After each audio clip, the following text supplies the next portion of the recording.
Do you have heritage funds and you're looking for a way to monetize it? In this video, I'm going to share with you three concepts that you've got to know about to give you a new access, a new pathway to make hundreds of millions of dollars potentially on monetizing your heritage funds. You've got to watch this.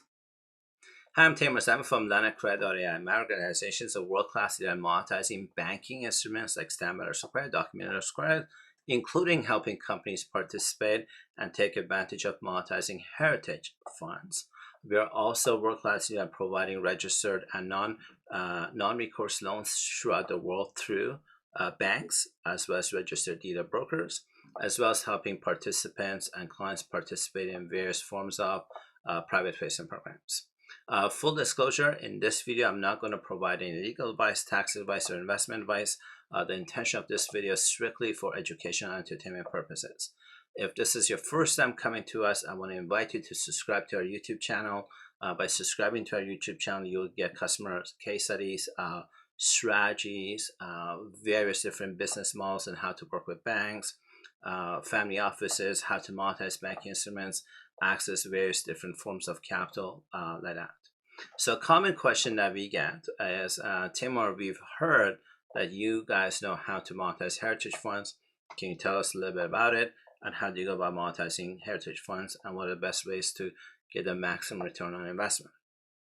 So first of all, there's a lot of different heritage funds. I'm going to start with the Hong Kong heritage funds because that's one of the most popular ones, especially ones that we have some domain expertise in.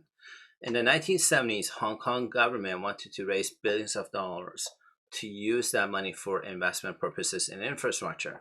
In fact, today, if you go through Hong Kong and you want to take a subway or something like that, you may notice that they have some of the most advanced infrastructure transportation systems in Asia.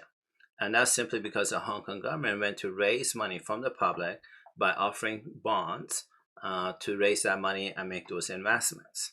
What nobody anticipated was that China would be taking over Hong Kong. And when the Chinese government took over Hong Kong, they decided they want to redeem the heritage funds, rather instead treat it as a coupon and pay subscribers like an 8% interest on the amount of bond that they have. So what that means is that if you bought heritage funds of, let's just say $1 million, thinking you're going to redeem it and so on, oops, now you have a surprise that you didn't anticipate. You're stuck with a bond that's just paying you 8%. You may want to liquidate that bond, heritage bond, and you may want to look for, because you have better investment vehicles to put it into.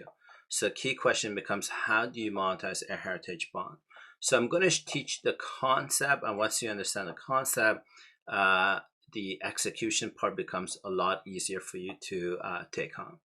So first, a little bit about China. There were lots of Chinese, there are a lot of Chinese dynasty families that left China for various reasons. They went to places like Vietnam, Hong Kong, and so on. And a portion of those families are wealthy.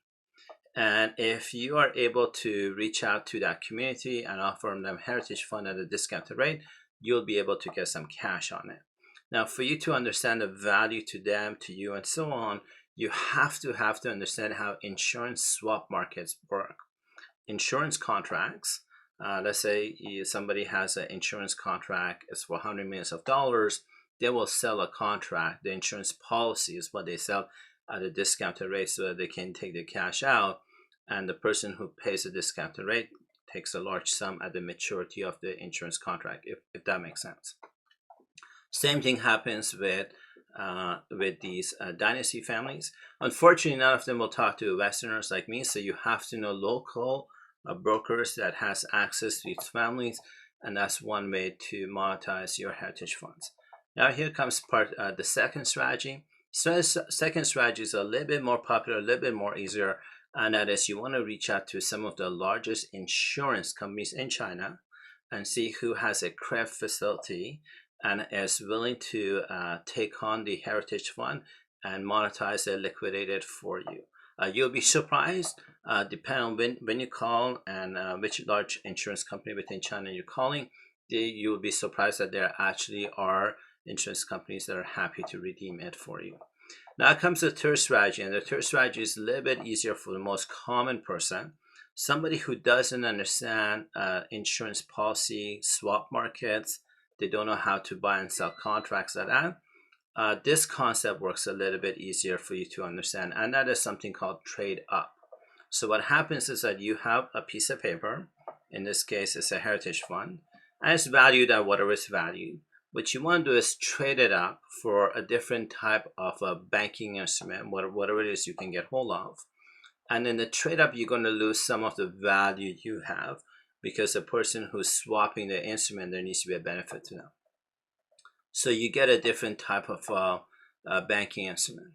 That banking instrument, you then want to swap it once again with something that's redeemable, something that you can go to Bank of China as example and redeem it for cash. So let's say I had $1 million in heritage funds.